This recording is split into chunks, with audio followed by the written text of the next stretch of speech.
नमस्कार दोस्तों, कैसे हो? उम्मीद करते हैं मस्त होंगे। तो मेरा नाम विक्रांत है और आज हम लोग क्लास 10th का अर्थशास्त्र का चैप्टर नंबर 1 अर्थशास्त्र एवं इसके विकास का इतिहास हम लोग पढ़ने वाले हैं। ठीक है, तो चैप्टर देखिए, कोई भी चैप्टर पढ़ने से स्टार्ट करिए तो पहले चैप्टर पढ़िए कि वो कहना क्या जा रहा है, तभी तो हम पूरा चैप्टर पढ़ेंगे ना। तो देखिए, चैप्टर यहाँ पे कह रहा है कि अर्थव्यवस्था। अर्थव्यवस्था किसे कहते हैं, आगे की वीडियो में जानेंगे हम। ठीक है, तो इसके विकास, विकास का मतलब होता है डेवलपमेंट। विकास का क्या मतलब होता है? डेवलपमेंट। जैसे कि ये पेन था, ठीक है, पहले पेन नहीं था। पहले क्या था? पहले जो पंख होता था ना, मोर का पंख, उसको इंक में डुबा के वो लिखते थे। और आज ये हो गया तो विकसित हो गया ना, विकास हुआ इसका। पेन का क्या विकास हुआ है? पहले मोर के पंख से लिखा जाता था, लेकिन अब पेन हो गया है तो उसका विकास ही तो हुआ है, पेन का विकास ही तो हुआ है। तो वही विकास का इतिहास है, कैसे विकास हुआ है, ये सारी चीजें हम इस चैप्टर में जानने वाले हैं। ठीक है, तो सबसे पहले जान लेते हैं अर्थशास्त्र किसे कहते हैं। अर्थशास्त्र किसे कहते हैं, इसके पिता क्या है, ये सारी चीज़ें आप लोग जान गए होंगे। और बहुत सारे ऐसे वीडियो भी मिल जाते हैं, गूगल में भी जाके आप सर्च कर लीजिए, ये सारी चीज़ें मिल जाती है। तो हम ये सब नहीं बताते चलते, सीधे टॉपिक पे चलते हैं। ठीक है, क्योंकि इसके पिता एडम स्मिथ है, ये हर किसी को मालूम होता है भाई। नहीं मालूम है तो याद कर लीजिए। अर्थशास्त्र किसे कहते हैं भाई? तो जिसे वे सारी क्रियाएं जिनके द्वारा क्या होता है कि वस्तु का विनिमय होता है, वही सब सारी चीज़ें तो होती है। ये सब आप पहले ही पढ़ लिए होंगे। ठीक है, तो हम सीधे पॉइंट पे चलते हैं, पॉइंट की बात करते हैं कि क्या हम पढ़ेंगे इस चैप्टर पे। फालतू फालतू चीज़ें हम नहीं पढ़ेंगे। ठीक है, तो सबसे पहले हम बात करते हैं आर्थिक क्रियाएं, क्योंकि चैप्टर शुरू होता है पॉइंट देखिए, आर्थिक क्रियाएं। आर्थिक क्रियाएं किसे कहते हैं? तो देखिए मेरे साथ लिखिएगा, आर्थिक क्रियाएं। पहला पॉइंट देखिए, लिखिएगा आर्थिक क्रियाएं। क्या लिखेंगे? आर्थिक क्रियाएं। क्रियाएं, आर्थिक क्रियाएं किसे कहते हैं? तो वे सारी क्रियाएं जिनके द्वारा हमें क्या आय प्राप्त होती है, उसे हम आर्थिक क्रियाएं बोलते हैं। किसे बोलते हैं? वे सारी क्रियाएं जिनके द्वारा हमें आय प्राप्त होती है। जैसे कि आय का मतलब होता है पैसा। आय का क्या मतलब होता है? आय का मतलब पैसा होता है, भोजन होता है, मतलब कोई भी काम करते हैं ना, कोई काम करते हैं, वे सारी क्रियाएं, क्रियाएं का मतलब काम करना होता है। हाँ, बोल रहे क्या? बोल रहे कि वे सारी क्रियाएं, क्रियाएं का मतलब क्या होता है? काम करना। क्रियाएं की क्या मतलब होता है? क्रियाएं का मतलब होता है काम करना, जिससे हमें आय प्राप्त होती है। आय मतलब पैसा, या फिर कोई काम किए उसके बदले में मुझे कुछ मिल जाता है, भोजन मिल जाता है, कपड़े मिल जाता है। तो वही कोई काम करते हैं, उसके द्वारा हमें क्या पैसे प्रदान हो जाता है। तो इसको क्या कहते हैं? उसी को आर्थिक क्रियाएं बोलते हैं। क्या बोलते हैं? आर्थिक क्रियाएं बोलते हैं। तो इसको परिभाषा में इस तरह लिखेंगे कि वे सारी क्रियाएं, क्या लिखेंगे? वे सारी क्रियाएं, वे सारी क्रियाएं, क्रियाएं जिनके द्वारा, किसके द्वारा? जिनके द्वारा, जिनके द्वारा क्या होती है? हमें आय प्राप्त होती है, हमें आय प्राप्त होती है, आय प्राप्त, आय प्राप्त होती है। उसे, उसे हम क्या बोलते हैं? उसे हम बोलते हैं आर्थिक क्रियाएं। उसे क्या बोलते हैं? उसे बोलते हैं आर्थिक क्रियाएं। आर्थिक क्रियाएं कहते हैं। आर्थिक क्रियाएं क्या कहते हैं? कहते हैं। ठीक है, क्लियर हुई बात है? यहाँ तक बात ये क्लियर होगी? क्या बोले कि वे सारी क्रियाएं जिनके द्वारा हमें क्या आय प्राप्त होती है, उसे आर्थिक क्रियाएं कहते हैं। अब आर्थिक क्रियाएं के बाद आती है, ये बस इतना ही, आर्थिक क्रियाएं बस इतना ही पढ़ना है। और बहुत कुछ पढ़ लेते हैं हम कि क्या मनुष्य की क्या उत्पादन और बस सेवा और उत्पादन किया जाता है मनुष्य के द्वारा, तो उसी को भी आर्थिक क्रियाएं बोल दिया जाता है। तो वो सारी चीज़ें नहीं पढ़ना है, बस थोड़ा सा ये पॉइंट था, ये हम पढ़ लें। अब बात करते हैं अर्थव्यवस्था। अब अर्थव्यवस्था बात करते हैं, अर्थव्यवस्था किसे कहते हैं? तो सिंपल भाषा में बोली, अर्थव्यवस्था का परिभाषा या फिर मतलब सिंपल भाषा में बोली तो आर्थिक क्रियाओं के समूह को, आर्थिक क्रियाएं के योग या समूह को ही क्या बोलते हैं? अर्थव्यवस्था कहते हैं। आर्थिक क्रियाओं के समूह को या फिर योग को ही हम अर्थव्यवस्था कह देते हैं। अगर इसे परिभाषा के रूप में लिखे तो कैसे लिखेंगे? कैसे लिखेंगे? मेरे साथ लिखिएगा, मेरे साथ लिखिएगा, अर्थव्यवस्था। क्या लिखेंगे? अर्थव्यवस्था। अर्थव्यवस्था, अर्थव्यवस्था में क्या लिखेंगे कि ऐसा तंत्र, क्या लिखेंगे? ऐसा तंत्र जिसके अंतर्गत आर्थिक क्रियाएं संपादित होती है, अर्थव्यवस्था कहलाती है। क्या लिखेंगे? ऐसा तंत्र, ऐसा तंत्र, तंत्र का मतलब होता है सिस्टम। तंत्र का क्या मतलब होता है? सिस्टम। तो ऐसा तंत्र जिसके अंतर्गत, किसके अंतर्गत? तंत्र के अंतर्गत, जिसके अंतर्गत, अंतर्गत ऐसा, ऐसा तंत्र जिसके अंतर्गत विभिन्न प्रकार की, या विभिन्न प्रकार की आर्थिक क्रियाएं, कौन सी क्रियाएं? आर्थिक क्रियाएं क्या होती है? संपादित होती है। क्या होती है? संपादित होती है। ठीक है, एक तो ये परिभाषा हो गया। अगर आप इस तरह से परिभाषा नहीं, ये बुक का परिभाषा हो गया, ये बुक का परिभाषा हो गया, बुक लैंग्वेज में हम इसे लिख दिए हैं। अगर आप इसे याद नहीं कर सकते हैं कि वेद तांत्रिक जिसके अंतर्गत विभिन्न प्रकार की आर्थिक क्रियाएं संपादित होती है, उसे हम अर्थव्यवस्था कह देते हैं। लेकिन आप इतनी चीज़ें याद नहीं कर सकते हैं, तो आप सिंपल याद करिएगा कि आर्थिक क्रियाएं के समूह को ही क्या बोलते हैं? अर्थव्यवस्था बोलते हैं। आर्थिक क्रियाएं के समूह को ही हम अर्थव्यवस्था बोल देते हैं। अब देखिए, दो वैज्ञानिक थे। कौन थे? एक था ब्राउन और दूसरा कौन था? दूसरा था आर्थर। दूसरा कौन था? Arthur Lewis. दूसरा कौन था? Arthur Lewis. ये दो वैज्ञानिक थे। ब्राउन के अनुसार अर्थव्यवस्था का परिभाषा ऐसा दिया था कि अर्थव्यवस्था एक आजीविका का अर्जन होती है। क्या होती है? अर्थव्यवस्था एक आजीविका की अर्जन होती है, ब्राउन के अनुसार ये परिभाषा दिया। लेकिन जो आर्थर लेविस था, उसके अनुसार होता है कि मनुष्य के आवश्यकताओं को संतुष्टि किया जाता है। क्या? मनुष्य के आवश्यकताओं को संतुष्टि के लिए हम क्या बोलते हैं? अर्थव्यवस्था कह देते हैं उसे। जिसके द्वारा मनुष्य की आवश्यकताओं को क्या संतुष्टि होती है, उसे हम अर्थव्यवस्था बोल देते हैं। तो ये था क्या? आर्थर लेविस के अनुसार था। ये क्या था? आर्थर लेविस के अनुसार था। तो ये अर्थव्यवस्था की परिभाषा भी हमने लिख लिया है। अब बात करते हैं अर्थव्यवस्था के दो कार्य क्या है। अर्थव्यवस्था का दो उदाहरण बताएं, दो कार्य बताएं, क्या होती है अर्थव्यवस्था से। ठीक है, तो हम लिखते हैं कि अर्थव्यवस्था के दो उदाहरण क्या? अर्थव्यवस्था के दो कार्य अर्थव्यवस्था के दो कार्य।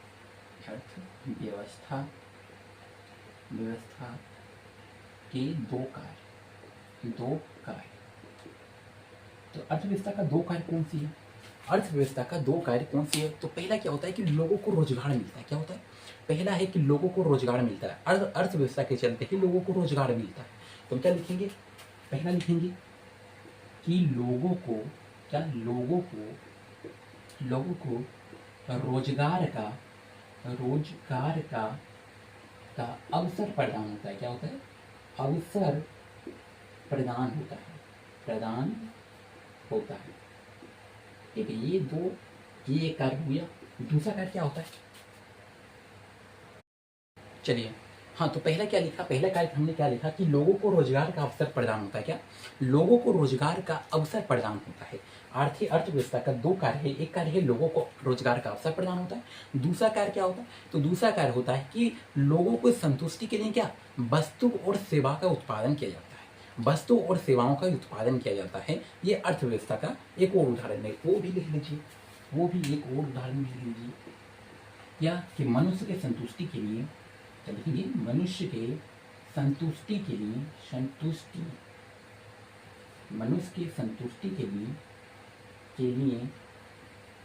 क्या? वस्तु और सेवा। क्या? वस्तुओं और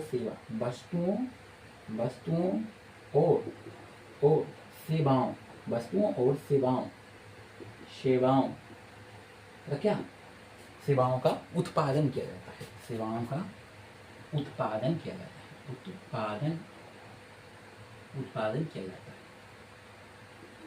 जाता है। ठीक है, क्लियर हुई बात है? ये दोनों बातें क्लियर हो गई। दो कार्य है। कौन सा कार्य है भाई? कौन सा कार्य है? याद हुआ? दो कार्य कौन सा है? पहला कि लोगों को रोजगार का अवसर प्रदान होता है। दूसरा क्या है? तो दूसरा है कि मनुष्य के संतुष्टि के लिए वस्तुओं और सेवाओं को उत्पादन किया जाता है। वस्तु और सेवाओं का उत्पादन किया जाता है। ठीक है, ये दो कार्य हमने जान लिया। अब जान लेते हैं अर्थव्यवस्था के सूचक क्या है। अर्थव्यवस्था का सूचक क्या है, ये भी जान लेते हैं। ठीक है, अर्थव्यवस्था का संरचना, सूचक बोल दिए। अर्थव्यवस्था का संरचना क्या है, ये जान लेते हैं। ठीक है, अर्थव्यवस्था का संरचना क्या है? तो अर्थव्यवस्था का संरचना कुल तीन प्रकार की है। अर्थव्यवस्था का संरचना कुल तीन है। कौन सा है वो भी जान लेते हैं। क्लियर? अर्थव्यवस्था का संरचना कौन सा है वो भी जान लेते हैं। इसको हम इरेज कर रहे हैं।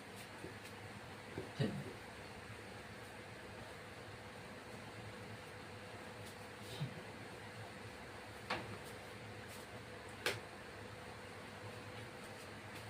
हाँ, तो हमें क्या लिखेंगे? हम लिखेंगे कि अर्थव्यवस्था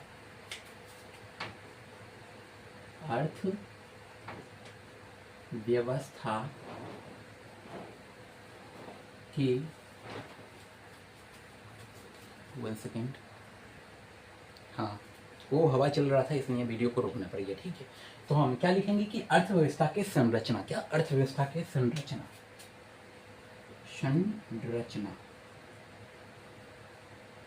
तो हम ये अर्थव्यवस्था की संरचना कितनी होती है, ये बोलो, अर्थव्यवस्था का संरचना कितनी होती है। तो अर्थव्यवस्था का संरचना कुल 3 होती है। कौन कौन सी होती है, तो प्राथमिक क्षेत्र, द्वितीय क्षेत्र और तृतीय क्षेत्र, इसी में आती है। अर्थव्यवस्था के संरचना में ही 3 प्रकार के होते हैं। कौन कौन से होते हैं, प्राथमिक क्षेत्र, द्वितीय क्षेत्र और तृतीय क्षेत्र।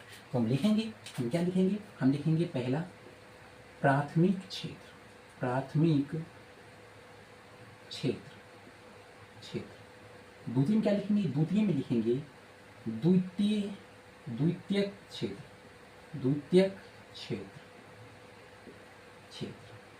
तीसरा क्या लिखेंगे, तीसरा लिखेंगे तृतीयक क्षेत्र, क्या लिखेंगे, तृतीयक क्षेत्र, क्षेत्र। ठीक है, ये कुल 3 प्रकार के जो हमारे संरचना है अर्थव्यवस्था का। तो प्राथमिक क्षेत्र में क्या क्या चीजें आती है, क्या जानने के लिए तैयार है। प्राथमिक क्षेत्र आखिरकार कहते किसे है भाई, प्राथमिक क्षेत्र का मतलब क्या है, प्राथमिक क्षेत्र का मतलब क्या है।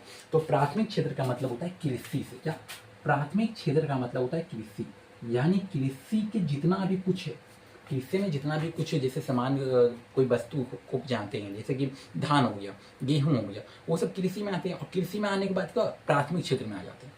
कृषि में आने के बाद यानी प्राथमिक क्षेत्र में चला गया। तो कृषि में जितना कुछ भी है सारे प्राथमिक क्षेत्र में चले जाएंगे। द्वितीय क्षेत्र में क्या हो जाएगा, द्वितीय क्षेत्र में उद्योग आएगा, क्या, उद्योग आएगा। द्वितीय क्षेत्र में उद्योग आएगा, उद्योग। उद्योग का मतलब क्या होता है, उद्योग का मतलब होता है जो फैक्ट्री होती है ना, बड़े बड़े फैक्ट्रियां होती है, वो सब प्राथमिक क्षेत्र, सॉरी वो सब द्वितीय क्षेत्र में आ जाएगा। वो सब जो उद्योग होते हैं ना, बड़े बड़े फैक्ट्री वगैरह होते हैं, कपड़े का निर्माण करते हैं, कोई वस्तु का निर्माण करते हैं, बड़े बड़े मशीनें होते हैं, तो वो सब द्वितीय क्षेत्र में आ जाएगा। वो सारी चीज़ें द्वितीय क्षेत्र में आ जाएगा। और प्राथमिक क्षेत्र में कृषि आ जाएगा। कृषि से जुड़ी सारी संबंधित चीज़ें सारी क्या आ जाएगा, प्राथमिक क्षेत्र में आ जाएगा। और उद्योग से संबंधित चीज़ें द्वितीय क्षेत्र में आ जाएगा। और तृतीय क्षेत्र में क्या आ जाएगा, तृतीय क्षेत्र में सेवा आ जाएगा। क्या हो जाएगा, सेवा। मतलब कि अगर कोई चीज़ से हमें सेवा प्रदान हो रहा है, कोई चीज़ से हमें अगर सेवा प्रदान हो रहा है, तो क्या हो जाएगा, वो हो जाएगा तृतीय क्षेत्र में। जैसे कि मोबाइल की बात करते हैं, तो मोबाइल से हमें क्या सेवा ही प्रदान हो रहा है। मोबाइल से हमें से, आप मेरी वीडियो देख रहे हैं, अगर आपको जो होता है अर्थशास्त्र का पहला चैप्टर आपको नहीं आ रहा है, तभी तो मेरी वीडियो देख रहे हैं, तो क्या आपको सेवा ही तो प्रदान कर रहे हैं ना, आपको सेवा ही प्रदान हो रहा है, आपको सेवा ही तो प्रदान हो रहा है ना। तो क्या हो जाएगा, तृतीय क्षेत्र में सेवा आ जाएगा, तृतीय क्षेत्र में सेवा आ जाएगा। तो इतनी बातें क्लियर हुई। प्राथमिक क्षेत्र में कृषि हो जाएगा, प्राथमिक क्षेत्र में कृषि हो जाएगा, द्वितीय क्षेत्र में उद्योग हो जाएगा, और तृतीय क्षेत्र में सेवा आ जाएगा। ठीक है, अब जान लेते हैं इसकी परिभाषा क्या होती है, इसकी परिभाषा क्या होती है, ये सारी चीज़ें भी हम जान लेते हैं कि इसकी परिभाषा क्या होती है, इसकी परिभाषा किसे कहते हैं। चलिए इसको हम इरेज कर रहे हैं, इसको हम इरेज कर रहे हैं। ठीक,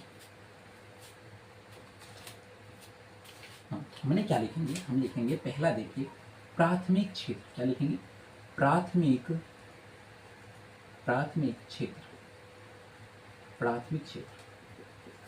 चलिए प्राथमिक क्षेत्र किसे कहते हैं, चलिए तो क्या लिखेंगे कि कृषि क्षेत्र को ही प्राथमिक क्षेत्र कहते हैं।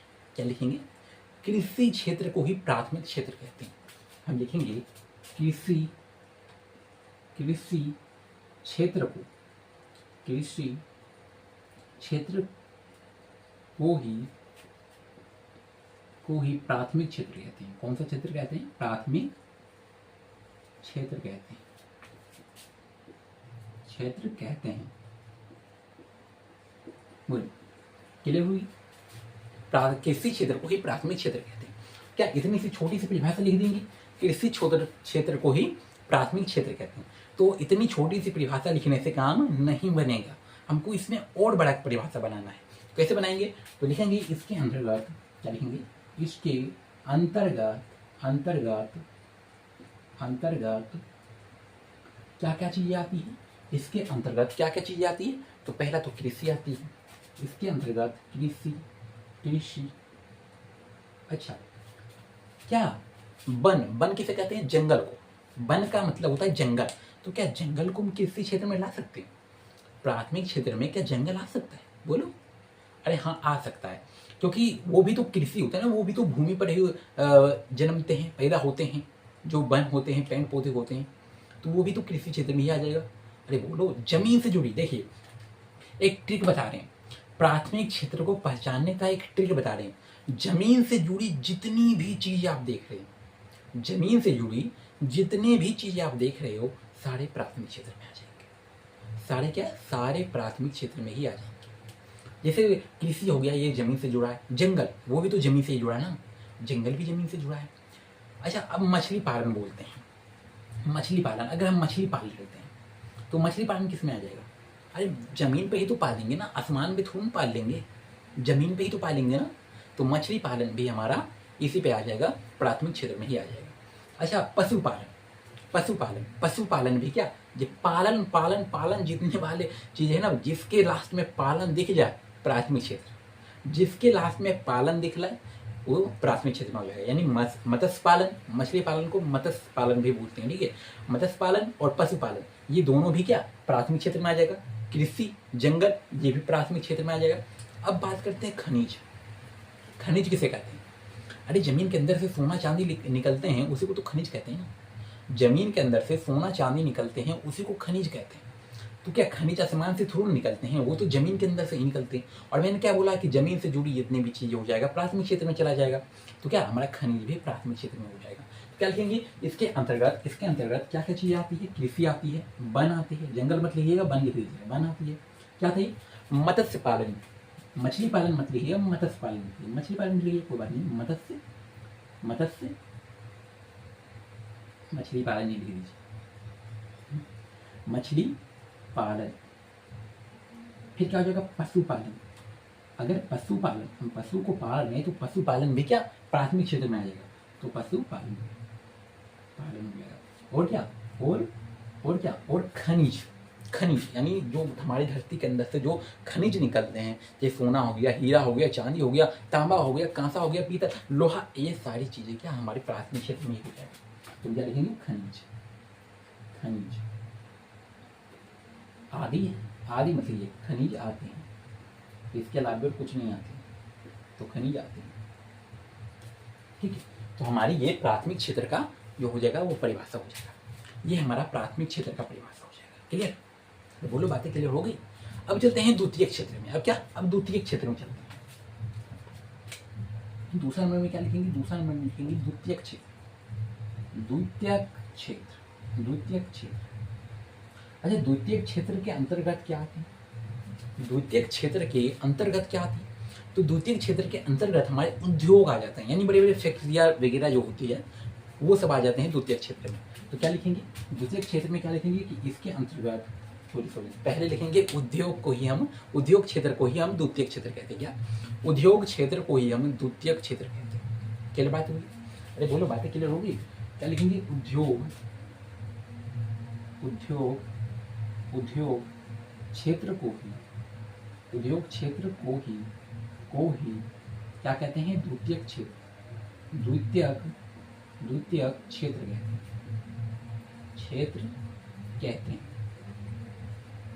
कहते हैं। बोलो, क्या बोले हम कि उद्योग क्षेत्र को ही द्वितीय क्षेत्र कहते हैं, उद्योग क्षेत्र को ही द्वितीय क्षेत्र कहते हैं। अच्छा, इसके अंतर्गत क्या आती है? इसके अंतर्गत क्या आती है? इसके अंतर्गत तो सबसे पहले हम बात करते हैं उद्योग वगैरह आते हैं, उद्योग आते हैं, उद्योग। फिर क्या आते हैं? तो निर्माण आते हैं। अब निर्माण किसे कहते हैं भाई? तो ये भी नहीं मालूम है। जैसे कि ये पेन का निर्माण किया, इसका खोपी बना है, इसका जो ढक्कन है ना, ढक्कन वो बनाए। फिर क्या? इसके अंदर जो लीड लगा है वो बनाए। तो निर्माण तो किए ना, बनाए मतलब निर्माण किए। और उद्योग में तो निर्माण, बड़े बड़े मशीनें से क्या निर्माण करते हैं, उसको देखते थोड़ा ना, वस्तु बनाता है, निर्माण करता है। तो निर्माण भी क्या द्वितीय क्षेत्र में आ जाएगा। क्या आ जाएगा? निर्माण भी क्या द्वितीय क्षेत्र में आ जाएगा। ठीक है। और क्या चीजें आ जाएगी हम देख लेते हैं यहाँ पे। और क्या चीजें आ जाएगा? तो जो और क्या चीजें आ जाएगा? तो गैस एवं बिजली भी आ जाएगा। क्या आ जाएगा? गैस बिजली, यानी जो जिससे हम खाना बनाते हैं उसे गैस बोलते हैं। सॉरी, उसे भी गैस बोलते हैं। और क्या ऑक्सीजन वगैरह जो हो गया ये सब तो गैस ही होते हैं ना, नाइट्रोजन, ऑक्सीजन, कार्बन डाइऑक्साइड, ये सारी चीज़ें गैस होती है और इसी के अंतर्गत आती हैं। अच्छा बिजली, बिजली की बात करें तो बिजली का निर्माण होता है, बिजली का निर्माण होता है, वो खुद ब खुद नहीं बनता है, जल के द्वारा, कचरे के द्वारा बिजली का निर्माण किया जाता है। तो हम क्या लिखेंगे, बिजली भी लिख देंगे, गैस या बिजली, बिजली, बिजली, बिजली लिख देंगे, ठीक है, गैस तथा या बिजली। अच्छा एक बात बताइए, गैस तथा बिजली अब तो हम यहाँ पे लिख दिए हैं। अब खनिज में, अब खनिज क्या, खनिज जैसे कि नीचे से पेट्रोल भी निकलता है, बोलो नीचे से क्या पेट्रोल भी निकलता है, प्राकृतिक गैसें भी निकलता है, तो क्या उसे हम निर्माण तो करते हैं, उसे हम फैक्ट्री में ले जाकर निर्माण करते हैं। जितने भी अंदर से तो मल ही निकलते हैं ना, उसको छांट छांट के फैक्ट्री के द्वारा, बड़े बड़े मशीनों के द्वारा हम पेट्रोल बना देते हैं, डीजल बनाते हैं बड़े बड़े मशीनों के द्वारा, तो उसे निर्माण करते हैं, तो वो द्वितीय क्षेत्र में आ जाएगा। यानी जो हम बोले ना खनिज, खनिज क्या, खनिज और खनिज, यहाँ पे खनिज जो होता है ना, खनिज वो द्वितीय क्षेत्र में आ जाएगा। तो आप बोलोगे प्राथमिक क्षेत्र में खनिज नहीं आएगा, वो तो जमीन से निकलता है, तो प्राथमिक क्षेत्र में भी आना चाहिए, और द्वितीय क्षेत्र में भी आ रहा है, तो ये तो अन्याय हो रहा है। तो भाई खनिज जो होता है ना, खनिज, खनिज नहीं होगा, यहाँ पे अयस्क हो जाएगा। क्या हो जाएगा, अयस्क हो जाएगा, अयस्क, यानी जो अयस्क हो जाएगा, यानी जो जमीन के अंदर से निकलता है वो अयस्क निकलता है। अब अयस्क से छांट छांट के हम डीजल, पेट्रोल, ये सारी चीजें हम बना देते हैं अयस्क से छांट के। हीरा भी, हीरा कैसे बनता है, फैक्ट्री के द्वारा ही बनता है। हीरा भी उसको निर्माण किया जाता है, हीरा का वो खुद ब खुद जमीन के अंदर से चमकता हुआ नहीं निकल जाता है, उसका निर्माण करते हैं। तो क्या हो जाएगा, अयस्क निकलता है जमीन के अंदर से। और खनिज क्या, खनिज हम लोग बनाते हैं, खनिज क्या, खनिज बनाते हैं। तो जो खनिज रहेगा वो द्वितीय क्षेत्र में हो जाएगा, ठीक है। तो देखिए आते हैं, ठीक है, क्लियर हुई बातें क्लियर होगी। आप पूछेंगे कि खनिज, खनिज प्राथमिक क्षेत्र है या द्वितीय क्षेत्र, तो बोलिएगा खनिज द्वितीय क्षेत्र है, लेकिन अयस्क, अयस्क प्राथमिक क्षेत्र है। क्लियर, मैं बोलो बातें क्लियर हो गई। अब तीसरा है क्या है, तीसरा है तृतीय क्षेत्र। तीसरा क्या है, तृतीय क्षेत्र। तो तृतीय क्षेत्र में भी जरा देख लेते हैं। तीसरा है हमारा तृतीय क्षेत्र, तृतीय क्षेत्र। तो तृतीय क्षेत्र में क्या आ जाएगा, तृतीय क्षेत्र में क्या आ जाएगा, तो सेवा, तृतीय क्षेत्र में हमारा सेवा वगैरह आ जाएगा। तो क्या लिखेंगे कि सेवा क्षेत्र, सेवा क्षेत्र को ही क्या बोलते हैं, तृतीय क्षेत्र कहते हैं, तृतीय क्षेत्र कहते हैं। बोलो, तो लिखे हम कि सेवा क्षेत्र को ही तृतीय क्षेत्र कहते हैं, सेवा क्षेत्र को ही हम तृतीय क्षेत्र कहते हैं। इसके अंतर्गत क्या आते हैं, क्या लिखेंगे, इसके अंतर्गत, इसके जो अंतर्गत होते हैं ना, इसके अंतर्गत क्या होते हैं, तो इसके अंतर्गत देखो सेवा होते हैं ना, तो सेवा हमें कौन प्रदान करते हैं। जैसे कि बात करें, हम अगर बीमार पड़ गए तो हमें किसी की सेवा की जरूरत है। किसकी सेवा की जरूरत है, तो डॉक्टर की। किसकी सेवा की जरूरत है, डॉक्टर की। तो डॉक्टर क्या हो जाएगा, सेवा के अंतर्गत आ जाएगा।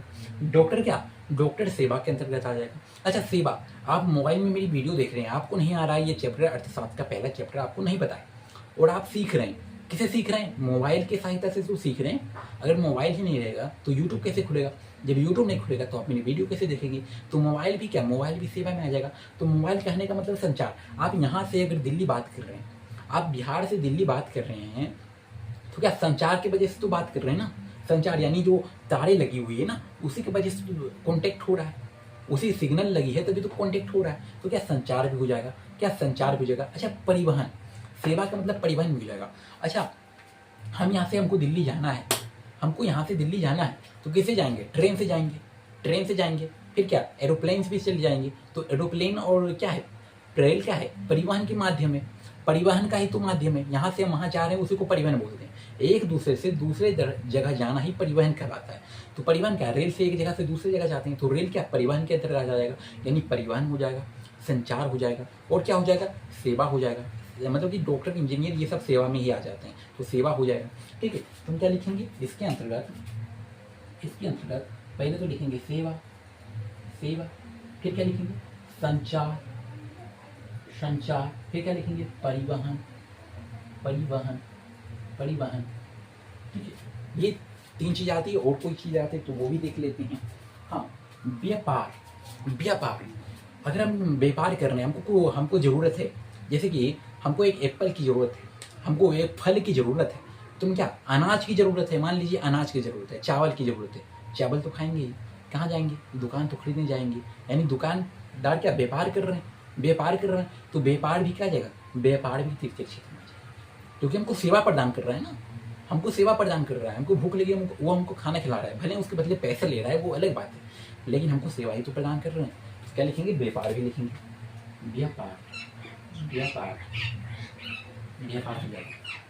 और फिर क्या हो जाएगा, व्यापार के अलावा क्या हो जाएगा, बैंक हो जाएगा। हमें अगर पैसे की सख्त ज़रूरत है, हमें पैसे की सख्त ज़रूरत है, तो हम लोन लेते हैं, कहाँ लेते हैं, बैंक में जाके लोन लेते हैं। तो बैंक क्या, बैंक भी तो सेवा ही हमें दे रहा है, पैसे दे रहा है, हमको सेवा प्रदान कर रहा है, तो बैंक भी क्या हो जाएगा, तृतीय क्षेत्र में चला जाएगा। और क्या, और बैंक, और बैंक, तो बैंक भी हमको सेवा प्रदान कर रहा है। क्या आते हैं, क्लियर हुई बातें, इतनी बातें क्लियर हो गई। तो ये तीनों चीज़ें हम पढ़ लिए हैं कि अर्थव्यवस्था की संरचना कुल 3 है। कौन कौन से है, प्राथमिक क्षेत्र है, द्वितीय क्षेत्र है और तृतीय क्षेत्र है। प्राथमिक क्षेत्र में कौन आते हैं, कृषि आते हैं। द्वितीय क्षेत्र में कौन आते हैं, उद्योग आते हैं। तृतीय क्षेत्र में कौन आते हैं, सेवा आते हैं। ठीक है, ये तीनों चीज़ें हम जान ली हैं। अब हम लोग क्या जानेंगे, अब हम लोग जानेंगे कि अर्थव्यवस्था कितने प्रकार के होते हैं। अर्थव्यवस्था की ये तो संरचना भाई, ये प्रकार नहीं पढ़ रहे हैं, ये प्रकार हम नहीं पढ़ रहे हैं, ये तो अर्थव्यवस्था का संरचना है, प्रकार अभी तो पढ़ेंगे।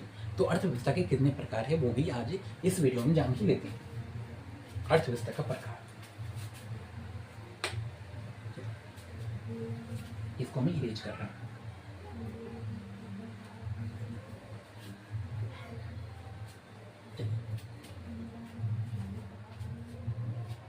अर्थव्यवस्था के प्रकार, प्रकार।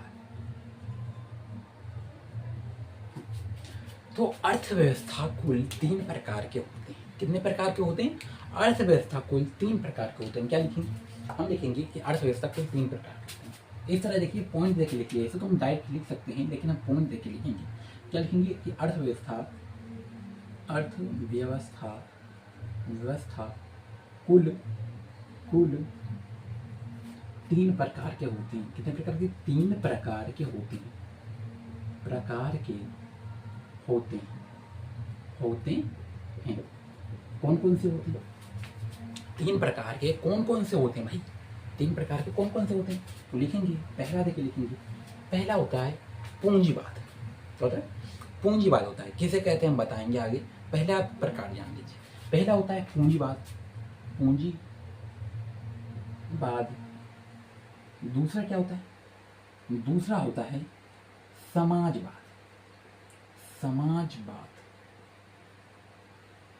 तीसरा क्या होता है, तीसरा होता है मिश्रित, मिश्रित।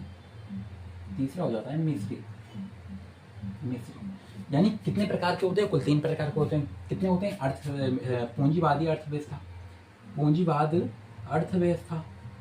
क्या होती है, समाजवाद अर्थव्यवस्था, अर्थव्यवस्था और मिश्रित अर्थव्यवस्था। और क्या होते हैं, मिश्रित वादी लिख लीजिए तो हमको ज़्यादा अच्छा लगेगा। ठीक है, हाँ। तीसरा क्या होता है, अर्थव्यवस्था, हाँ, मिश्रित अर्थव्यवस्था। चलिए, क्या इतनी बातें क्लियर होगी, इतनी बातें क्लियर हुई। क्या हुई, अर्थव्यवस्था कुल 3 प्रकार के होते हैं। कौन कौन से होते हैं, पूंजीवादी अर्थव्यवस्था, समाजवादी अर्थव्यवस्था और मिश्रित अर्थव्यवस्था। बादी मत बोल दीजिएगा, मिश्रित में बादी नहीं लगेगा। मिश्रित में बादी का मतलब होता है कि एक जब हो तो उसे हम क्या बोल देते हैं, बादी बोल देते हैं। लेकिन यहाँ पे मिश्रित यानी सभी, ये दोनों अगर आ जाएगा तो मिश्रित हो जाएगा, दोनों मिश्रित में ही आते हैं। ठीक है, तो हम ये बात करेंगे कि पूंजीवादी अर्थव्यवस्था किसे कहते हैं। तो पूंजीवादी किसे कहते हैं, तो देखिए, कोई किसी वस्तु पर एक व्यक्ति मालिक हो, किसी वस्तु पर एक व्यक्ति मालूम हो तो उसे पूंजीवादी बोल देते हैं। अगर सभी व्यक्ति मालूम हो तो समाजवादी बोल देते हैं।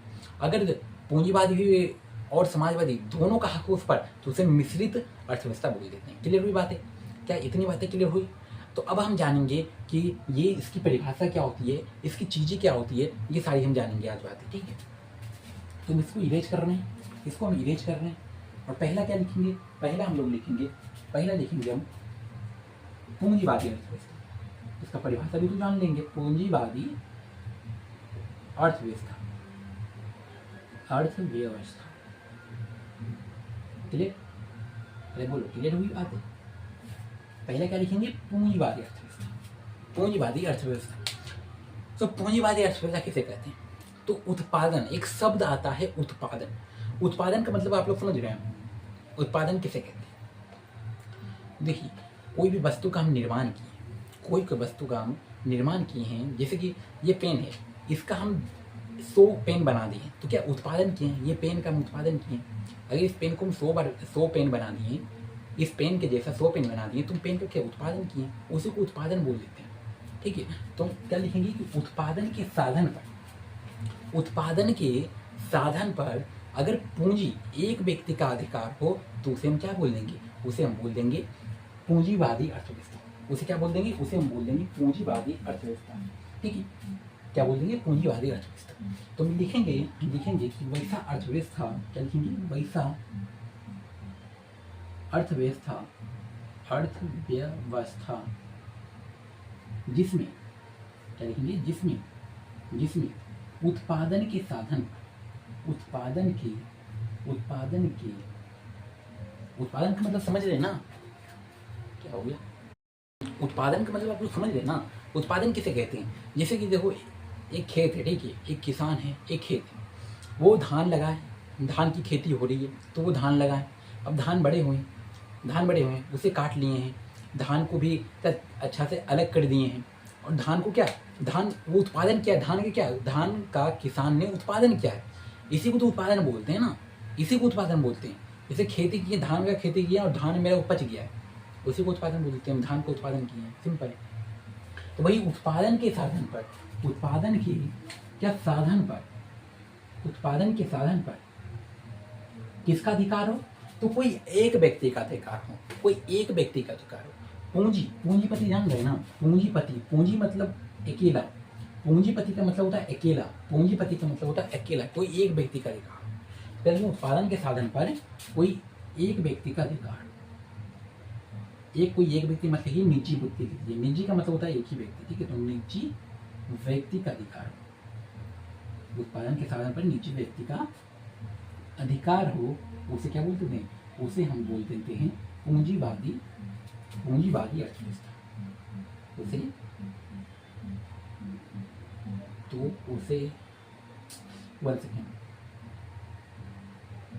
हम क्या बोल देते हैं, उसे बोल देते हैं पूंजीवादी अर्थव्यवस्था, पूंजीवादी अर्थव्यवस्था कहते हैं, पूंजीवादी अर्थव्यवस्था कहते हैं। हाँ, तो हमने क्या लिखा है, कि वैसा अर्थव्यवस्था जिसमें उत्पादन के साधन पर किसी निजी व्यक्ति का अधिकार होता है, उत्पादन के साधन पर किसी निजी व्यक्ति का अधिकार होता है, किसी निजी व्यक्ति का अधिकार होता है, तो उसे हम पूंजीवादी अर्थव्यवस्था बोलते हैं। उसे क्या, पूंजीवादी अर्थव्यवस्था बोलते हैं। अच्छा, इसका उदाहरण क्या बता सकते हैं? ऐसा कोई देश है जिस पर कि पूंजीवादी का अधिकार हो? बोलिए, हाँ है ना, ऐसा कोई देश है? कौन सा देश है, क्या आप लोग बता पाएंगे? कौन सा देश है जिसमें कि पूंजीवादी अर्थव्यवस्था चलता है, जिस देश में पूंजीवादी अर्थव्यवस्था चलता है? तो आप बोलोगे भारत, बहुत मन मारेंगे। भारत में पूंजीवादी अर्थव्यवस्था नहीं चलता है, भारत में मिश्रित अर्थव्यवस्था चलता है, वो आगे हम जानेंगे कैसे चलता है। तो यहाँ पे हम बोले हैं कि वैसा अर्थव्यवस्था जिसमें उत्पादन के साधन पर किसी एक व्यक्ति का अधिकार होता है, यानी जैसे स्कूल है, उस पर क्या, कोई एक व्यक्ति का अधिकार होता है। तो भारत में ऐसे बहुत स्कूल है जिसे हम प्राइवेट स्कूल बोलते हैं, उस पर किसी एक व्यक्ति का अधिकार होता है। बोलो, सही बात बोल रहे हैं कि नहीं? प्राइवेट स्कूल में क्या सरकार का अधिकार होता है उस पर? नहीं, उस पर कोई एक व्यक्ति का अधिकार होता है। लेकिन यही बात करें सरकारी स्कूल में, तो उस पर क्या, सरकार का नियंत्रण होता है, सरकार का अधिकार होता है उस पर, सरकार का नियंत्रण होता है उस पर। यानी भारत में क्या दोनों प्रकार की अर्थव्यवस्था चलता है, कि प्राइवेट स्कूल भी है और सरकारी स्कूल भी है। भारत में दोनों प्रकार का अर्थव्यवस्था है। लेकिन जो पूंजीवादी अर्थव्यवस्था है वो अमेरिका में चलता है। किसमें, अमेरिका में, और एक है नॉर्थ कोरिया, क्या है, नॉर्थ कोरिया, वहां पर भी चलता है पूंजीवादी अर्थव्यवस्था। तो लिखेंगे क्या, उदाहरण में लिखेंगे अमेरिका, उदाहरण में हम लिखेंगे अमेरिका, अमेरिका, अमेरिका, और क्या लिखेंगे, और लिखेंगे उत्तर कोरिया यानी नॉर्थ कोरिया, उत्तर कोरिया आदि आदि। ठीक है, क्लियर हुआ। क्या लिखे हमने कि वैसा अर्थव्यवस्था जिसमें उत्पादन के साधन पर किसी एक व्यक्ति का अधिकार हो उसे हम, तो क्या लिखा कि वैसा अर्थव्यवस्था जिसमें उत्पादन के साधन पर किसी एक व्यक्ति का अधिकार होता है उसे हम पूंजीवादी अर्थव्यवस्था बोल देते हैं। जैसे कि अमेरिका होता है, वहाँ के स्कूलों, अस्पतालों, ये सारी चीज़ें में क्या किसी एक व्यक्ति का अधिकार होता है। नॉर्थ कोरिया में, क्योंकि नॉर्थ कोरिया में किम जोंग का अधिकार होता है सब जगह, तो क्या नॉर्थ कोरिया भी क्या हो जाएगा, तो नॉर्थ कोरिया भी पूंजीवादी अर्थव्यवस्था पर चला जाएगा। क्लियर। अब यहाँ पे देखते हैं और कोई देश है तो वो भी देख लेते हैं उदाहरण में, अगर वो कोई भी देश है तो वो भी हम देख लेते हैं। हाँ, और कोई देश है तो जापान भी है, जापान भी है, जापान में भी पूंजीवादी अर्थव्यवस्था चलता है। यानी जितने भी विकसित देश है ना, जितने भी विकसित देश है वहाँ पे पूंजीवादी अर्थव्यवस्था चलता है। ठीक है, तो नॉर्थ कोरिया मिटा ही देते हैं, क्योंकि नॉर्थ कोरिया में किम जोंग का अधिकार चलता है, तो इसे पूंजीवादी नहीं बोल सकते हैं, क्योंकि किम जोंग जो है वो सरकार है, किम जोंग उत्तर कोरिया का राष्ट्रपति है, वो सरकार है भाई, तो क्या उसे उत्तर कोरिया हम नहीं बोल सकते। लेकिन वही बात करें जापान, तो जापान को हम बोल सकते हैं, जापान को हम बोल सकते हैं। और क्या ऑस्ट्रेलिया, ऑस्ट्रेलिया में भी क्या पूंजीवादी अर्थव्यवस्था चलता है। क्लियर हुई बात है। तो ये तीनों देशों में जो होता है वो पूंजीवादी अर्थव्यवस्था चलता है। अब समाजवादी अर्थव्यवस्था जान लेते हैं किसे कहते हैं। समाजवादी अर्थव्यवस्था किसे कहते हैं, क्लियर। तो इसे हम इरेज कर रहे हैं, ठीक, इसे हम इरेज कर रहे हैं। चलिए, हाँ,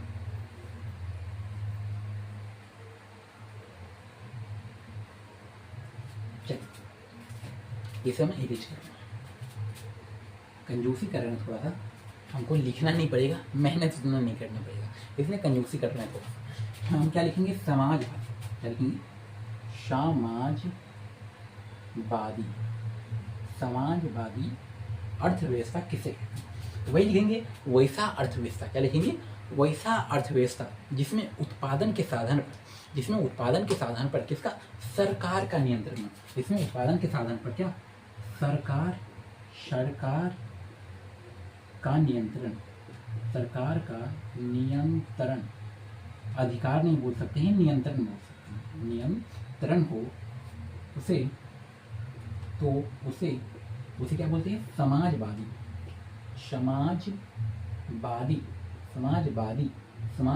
अर्थव्यवस्था कहते हैं। उसे क्या बोलते हैं, उसे हम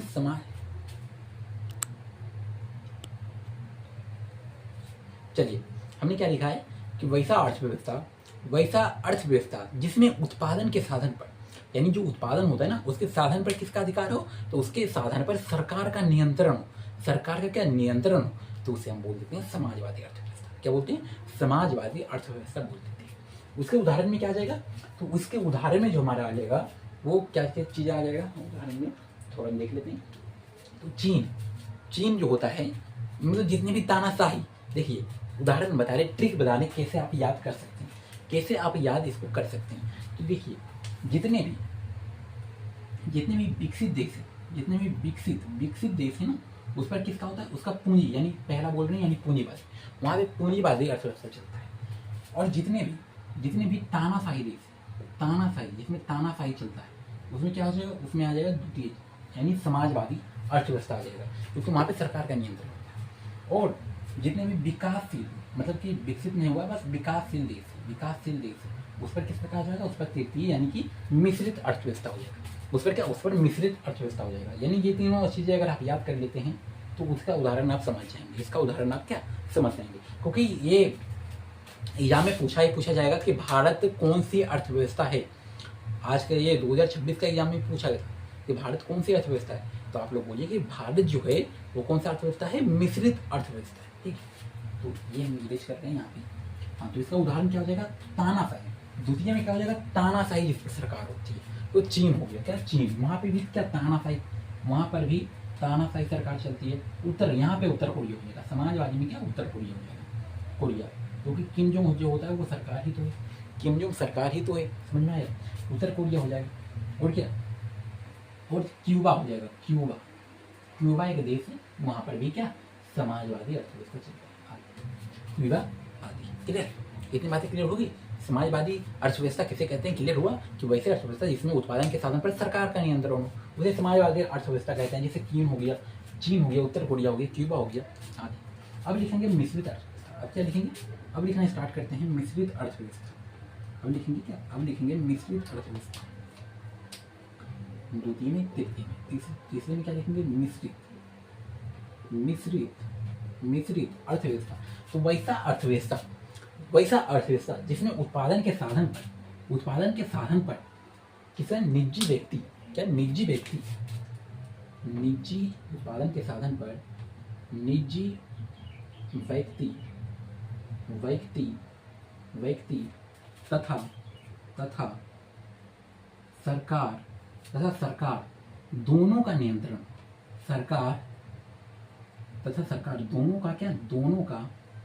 दोनों का नियंत्रण हो। क्या दिख रहा है आपको, कंजूसी थोड़ा सा कर दी है, क्या दिख रहा है, सभी को दिख रहा है। हाँ, क्या कि वैसा अर्थव्यवस्था, क्या लिखेंगे कि वैसा अर्थव्यवस्था जिसमें उत्पादन के साधन पर किसी निजी व्यक्ति और क्या सरकार दोनों का अधिकार हो, उसे हम मिश्रित अर्थव्यवस्था बोल देते हैं। उसे क्या बोलते हैं, उसे मिश्रित अर्थव्यवस्था बोल देते हैं। इसका उदाहरण में क्या आ जाएगा, अरे बोलू, इसका उदाहरण में क्या आ जाएगा, तो इसका उदाहरण में भारत आएगा। क्या, मिश्रित अर्थव्यवस्था के उदाहरण में भारत आ जाएगा। तो हम लिखेंगे पहला नंबर तो भारत ही लिखेंगे, पहला क्या लिखेंगे, भारत के साथ साथ क्या आ जाएगा, कनाडा, भारत के साथ कनाडा हो जाएगा, कनाडा। क्या हो जाएगा, इंग्लैंड जो है, इंग्लैंड, वहाँ पर भी क्या हमारे मिश्रित अर्थव्यवस्था चलता है, इंग्लैंड में भी हमारे मिश्रित अर्थव्यवस्था चलता है। क्लियर। और कौन सा देश हो गया, और का बस इतना ही है, और ज़्यादा आदि आदि। तो ये तीनों चीज़ हम समझ लिए हैं कि अर्थव्यवस्था 3 प्रकार की होती है। कौन कौन सी होती है, तो ये होती है पूंजीवादी अर्थव्यवस्था, मिश्रित अर्थव्यवस्था, समाजवादी अर्थव्यवस्था। पूंजीवादी अर्थव्यवस्था किसे कहते हैं, तो जिसमें उत्पादन के साधन पर किसी निजी व्यक्ति का अधिकार हो। समाजवादी अर्थव्यवस्था किसे कहते हैं, उत्पादन के साधन पर क्या सरकार का नियंत्रण हो। मिश्रित अर्थव्यवस्था किसे कहते हैं, उत्पादन के साधन पर सरकार और निजी व्यक्ति दोनों का अधिकार हो। तो ये सारी चीज़ें हम जान लिए। तो आज की क्लास हम यही एंड करते हैं। अगली वीडियो में क्या जानेंगे, अगली वीडियो में जानेंगे समावेशी विकास, सतत विकास, ये सारी विकास किसे कहते हैं, ये सारी अगली वीडियो में जानेंगे। तो आज की वीडियो में ही समाप्त करते हैं, मिलते हैं नेक्स्ट वीडियो में। तब तक के लिए बाय बाय, हंसते रहिए, मुस्कुराते रहिए और पढ़ते रहिए।